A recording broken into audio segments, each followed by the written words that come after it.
నమస్కారం. ఈరోజు ఈనాడు ఎడిటోరియల్ మీలో చాలామంది చదివి ఉంటారని అనుకుంటున్నాను. చదివిన వారు ఖచ్చితంగా ఈ వీడియోని ఫార్వర్డ్ చేయండి.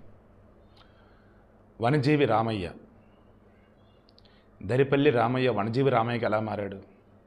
5 సంవత్సరాల వయసు ఉన్నప్పటి నుంచే తాను నిత్యం మొక్కలు నాటాలని అనుకున్నాడు. ఈ ప్రకృతి లేకపోతే మనం లేవని అనుకున్నాడు. ఈ పచ్చదనం లేకపోతే మనం లేమని అనుకున్నాడు.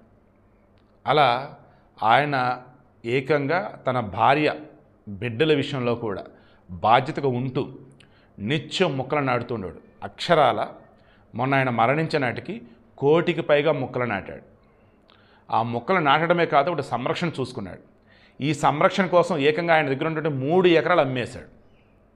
ఆయనకు పిల్లలు, మనవళ్ళు, మనవరాళ్ళు. మీరు నమ్ముతారా? మనుమళ్ళు మనవరాళ్ళు కూడా చక్కగా పచ్చని చెట్ల పేర్లు పెట్టుకున్నాడు ఆయన.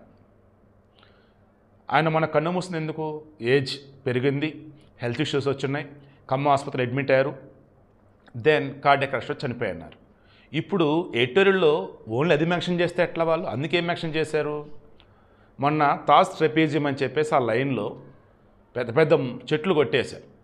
ఏకంగా ఒక్కొక్క చెట్టుని మీరు నరికిన విధానాన్ని బట్టి చూస్తే ఓ మనిషిని నరికి చంపినట్టే, మీకు ఉరిశిక్ష వేసినా తక్కువే అంటూ భారీ జరిమానా వేశారు, భారీ శిక్ష వేశారు. అలాగే కార్బెట్ పార్కుకు సంబంధించి కూడా పులుల సంరక్షణ కేంద్రంలో కూడా ఈ నాటు పర్యావరణం ఎవరిలో జంతు ప్రేమ కూడా కాదండి, జూకి వెళ్తుంటారు చూసారా పర్యాటకులు, వీరి కోసం అంటూ పెద్ద పెద్ద చెట్లను కొట్టేశారు. అక్కడ కోర్టు సీరియస్ అయింది. ఈరోజు ప్రపంచవ్యాప్తంగా చూసుకుంటూ ఉన్నప్పుడు భయంకరంగా విధ్వంసం, అడవులను కొట్టేస్తున్నారు, పొలాల చెట్లు కొట్టేస్తున్నారు.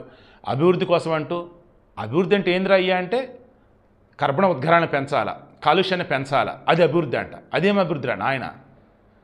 ఈవెన్ మన కంచిగచ్చిబౌలి భూములప్పుడు కూడా ఇదే కదా అందరూ డిస్కస్ చేసింది, ఎందుకు అంత పచ్చదనం ఉన్నటువంటి చెట్లు నరికేస్తున్నారని. సో విషయం ఏంటి? ఇప్పుడు ఫిలిప్పీన్స్లో ఒక విద్యార్థి తన గ్రాడ్యుయేషన్ కంప్లీట్ అయ్యే నాటికి అతను 10 మొక్కలు నాటి చెట్లుగా పెంచాలి, చూపించాలి వాళ్ళు.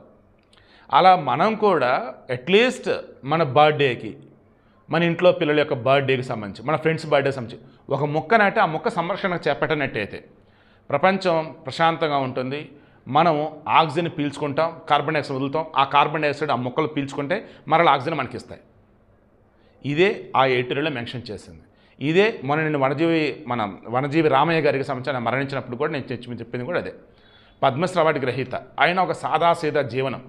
ఏంటి అంటే మొక్క నాటనటువంటి రోజు నేను మరణించినట్లయ్యా అన్నాడు. చనిపోయేంత వరకు కూడా మొక్కలు నాటుతూనే ఉన్నాడు. ఆ మొక్కలు చెట్లుగా ఏపుగా పెంచాడు మహానుభావుడు. ఇక నుంచి మనం కూడా పచ్చదనాన్ని కాపాడదాం, మనం కూడా మొక్కలు నాటుదాం.